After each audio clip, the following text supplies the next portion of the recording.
আসন্ন ঈদুল আজহা সামনে রেখে ব্যস্ত খামারিরা। ইতোমধ্যেই কোরবানির জন্য প্রস্তুত করা হয়েছে গবাদি পশু, শুরু হয়েছে অগ্রিম বেচাকেনাও। গতবারের চেয়ে এবার চাহিদা বাড়তে পারে এমন আশায় বাড়তি গবাদি পশু প্রস্তুত করেছেন খামার মালিকরা।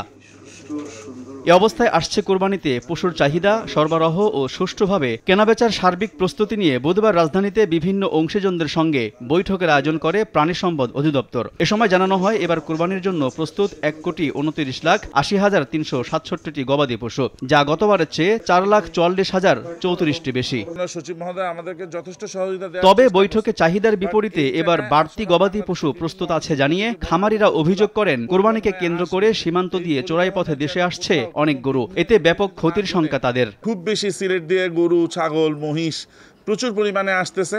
তো এগুলা অনতিবিলম্বে যদি এখন পদক্ষেপ না নেওয়া হয়, 5 দিনে কিন্তু হিউজ স্টক চলে আসবে। তবে চোরাই পথে যেন গরু প্রবেশ করতে না পারে সে ব্যবস্থা করা হবে বলে জানান মৎস্য ও প্রাণী সম্পদ মন্ত্রী মোহাম্মদ আব্দুর রহমান। বলেন, গবাদি পশু পরিবহনে সড়কে ব্যবসায়ীরা যাতে চাঁদাবাজি বা কোনো ধরনের হয়রানির শিকার না হন সেই ব্যবস্থা নেওয়া হবে। কোনো গবাদি পশু বাইরে থেকে আসবার কোনো ধরনের কোনো সুযোগ নাই। চোরাই পথে বিভিন্ন সময়ে হয়তো দুই একটা বিচ্ছিন্ন বিক্ষিপ্ত ঘটনার কথা আপনারা বলে থাকেন, সে ব্যাপারেও আমরা সতর্ক।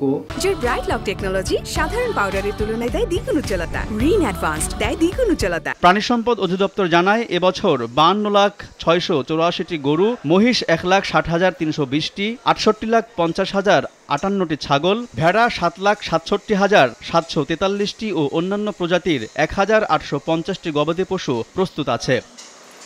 আলতাফ হোসাইন, সময় সংবাদ, ঢাকা।